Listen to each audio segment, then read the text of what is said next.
gagawa ng sofa cover. Tamo may butas na binutas ni Jerry.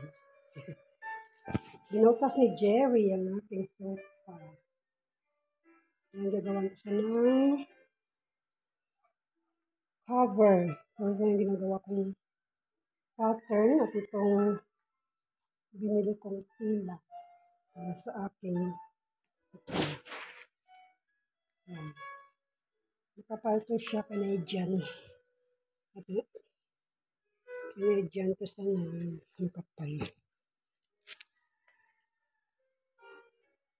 Yan. Pattern yan. Guys, sana maging successful ang ating unang pagtahi ng sofa cover.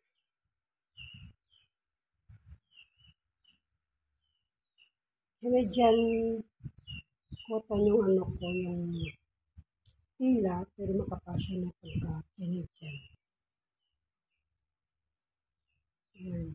Inano ko pa muna para okay ang lahat. At dito na lang.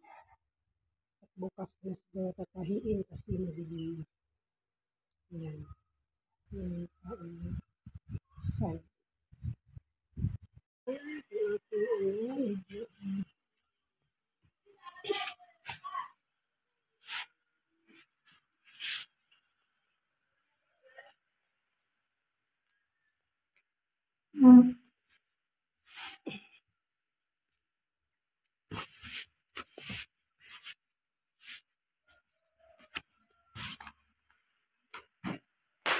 Yan guys, hindi pa yung tapos guys.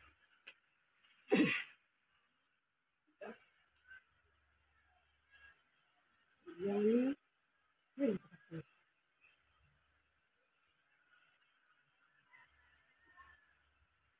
Yan na lang yung yan na lang eyes. First time ko guys magawa ng sofa cover. Mga perfect ko na, hindi yung perfect. Sana ano ko yung tamang sukat.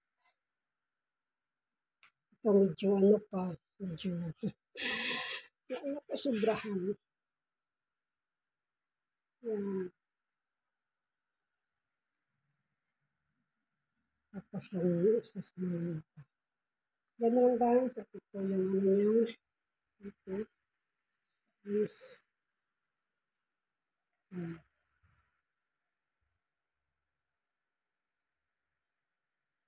Nabili ko pala na guys na sila ay 3 metro, may sobra pa para sa isang stool dito sa yung isang kalat ganito pag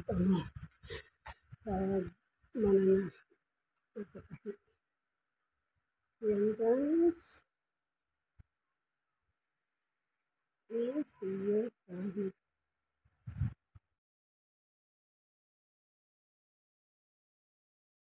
Guys, ayan ang aking sofa cover. Not bad, medyo may kiwi-kiwi lang. It's my first time yung paggawa ko nito guys. Hindi po madali, hirap yung lalo sa mga nito. Ito yung konting nila. Pilopin na.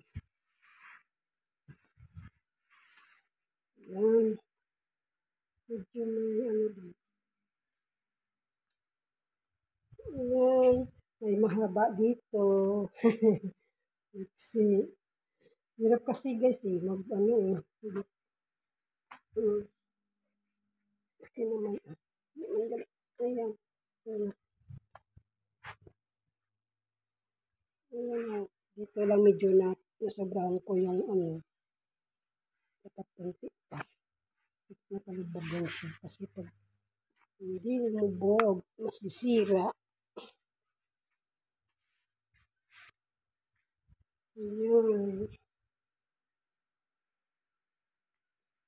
Isa lang muna yung ko kasi try ko pa lang naman ito. Ang paggawa ng sofa cover sa aking sofa. 3 meter yung nabili ko itong tela na Canadian. Akala ko hindi nagkasya na sobra pa.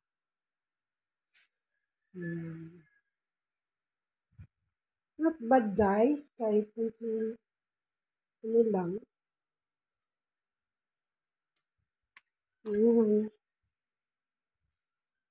Practice pa.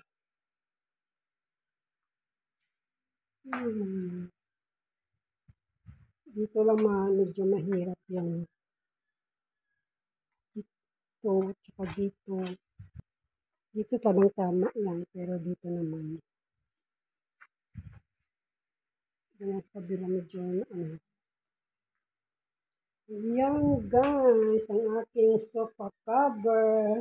Not bad.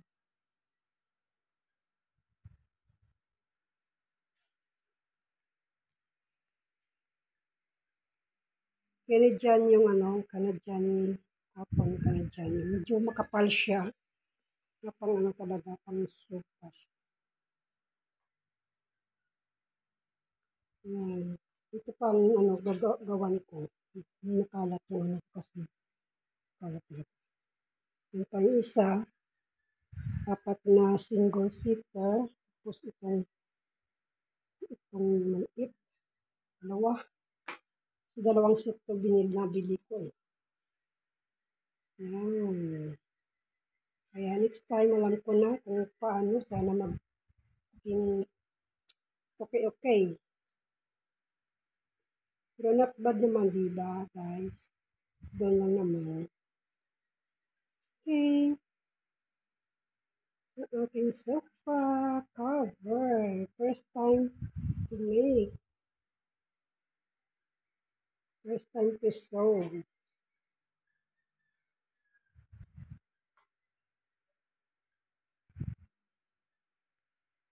Yan guys, ang aking sewing machine. Wala pa yung akong pang-edging ba? Wala. Edging. Pero yung hindi siya madaling makastas. Yung parang sigsag sa gilid. Diyan yung edging. Overlock.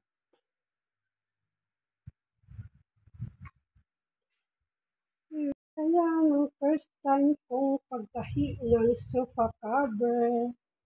Not bad. Isang araw ko lang yung kahapon ko lang ginawa. Hindi. 3. Isang araw ay ginawa kong cutting, measurement ng sofa. Tapos next day, yung pang-cut ko. Yan kahapon, yung tahi. At ngayon, last day. Yan, hindi naman, not bad. Canadian cotton yung aking tela na medyo makapal siya. Nabili ko yan ang 3 yard at ayun, already cut na. Yan, guys. May sofa cover. Kunting practice pa.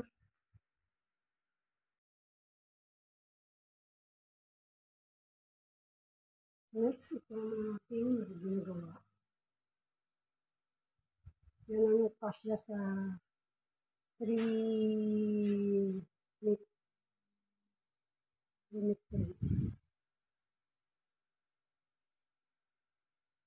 Ang aking ginagawa.